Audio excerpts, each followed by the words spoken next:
কুসুমকে নৃশংসভাবে হত্যা করার বর্ণনা দিল এবার শঙ্কর আয়ুষকে। হ্যাঁ বন্ধুরা, ভিডিওটা দেখতে দেখতে থাকুন। যে মুহূর্তে কিনা কুসুমকে বাঁচানোর জন্য দীপালি, ইন্দ্রাণী গাঙ্গুলি এবং আয়ুষ যখন কিনা রওনা হয়, ঠিক সেই মুহূর্তেই আয়ুষ ফোন করা মাত্রই কুসুমের ফোন যখন কিনা শঙ্কর রিসিভ করে বলতে থাকে যে আয়ুষ বাবা, তুমি ফোন করেছো, বেশ ভালোই হয়েছে।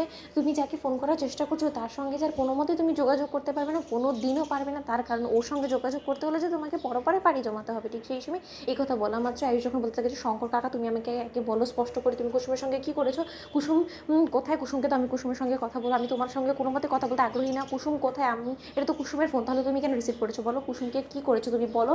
শঙ্কর কাকা ঠিক সেই সময় শঙ্কর যখন পাগলের মতন হাসতে থাকে এবং বলতে থাকে যে কুসুমকে যে আমি যে মেরে ওকে বিষ খাইয়ে পায়েসের মধ্যে ওকে যে আমি জলে ভাসিয়ে দিয়েছি আয়ুষ বাবা, এবার যে তুমি কোনো মতে ওর নাগাল পাবে না, তুমি যাতে ওর কোনো মতে নাগাল না পাও তার জন্য তো তোমার কাছ থেকে চিরতরে দূরে সরিয়ে দেওয়ার জন্য, তোমার জীবন থেকে চিরকালের জন্য কুসুম সরকার নামক এই মানুষটার নাম মুছে দেওয়ার জন্য এত কিছু আমি কাঠখড় পুড়িয়েছি, এখন কিনা তুমি আমাকে উল্টো কথা শোনাচ্ছ। তুমি আগে শোনো তো যে কুসুমকে আমি কী করে মেরেছি। কুসুমকে প্রথমে আমি বাড়ি থেকে পায়েসে বিষ মিশিয়ে নিয়েছি, সেটা খাইয়েছি। তার পরবর্তীতে কুসুমকে আমি কেন মারছি সেই সমস্ত বর্ণনা ওকে আমি দিয়েছি। তার পরবর্তীতে কুসুম যখন কিনা অনবরত ওর মুখ থেকে রক্ত ঝরছিল সেই বিষাক্ত পায়েসটা খাওয়ার পর, তার পরবর্তীতে ও যখন কিনা সেন্সলেস হয়ে মেঝেতে পড়ে যায়, ঠিক তার মুহূর্তে ওকে হির হির করে টানতে টানতে আমি জলে ভাসিয়ে দিয়েছি। ইচ্ছে তো করছিল যে ওকে কেটে কেটে ওকে আমি জলে ভাসিয়ে দিই, কিন্তু তার সত্ত্বেও ইচ্ছে হলো যে না, শেষ যাত্রাতে অন্তত যাতে মেয়েটা একটু শান্তি পায়। ঠিক সেই সময় এই কথা বলা মাত্র আয়ুষ যখন বলতে থাকে যে শঙ্কর কাকা, আমি তোমাকে ছাড়বো না, আমার কুসুমের কিচ্ছু হতে পারে না। ঠিক সেই সময় এই কথা বলা মাত্রই এক পর্যায়ে যখন কিনা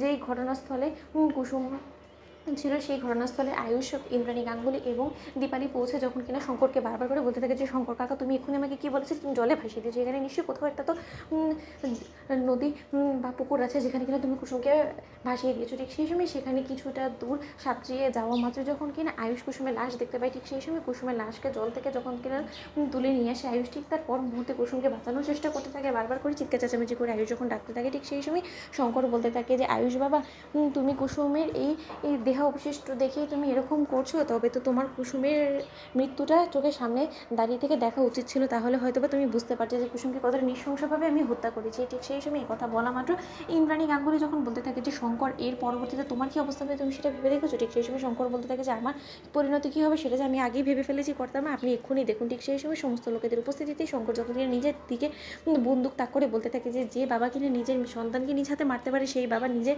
প্রাণ নিজেও কেড়ে নিতে পারে। তার কারণ এই সমস্ত কিছু তো ঘটেছে কারণ আমি কুসুমকে পৃথিবীর আলো দেখিয়েছি, তাই না? তাহলে আমারও তো শাস্তি একটা পাওনা আছে, তাই আমি নিজেকে নিজেই শাস্তি দেবো, করতাম না। সেই সমস্ত কিছু আপনি একদম ভাববেন না। ঠিক সেই সময় শঙ্কর নিজের দিকে বন্দুক তাক করে নিজের প্রাণ কেড়ে নিতে চায়। তো বন্ধুরা, লাইক কমেন্ট শেয়ার করে সাবস্ক্রাইব করতে ভুলো না।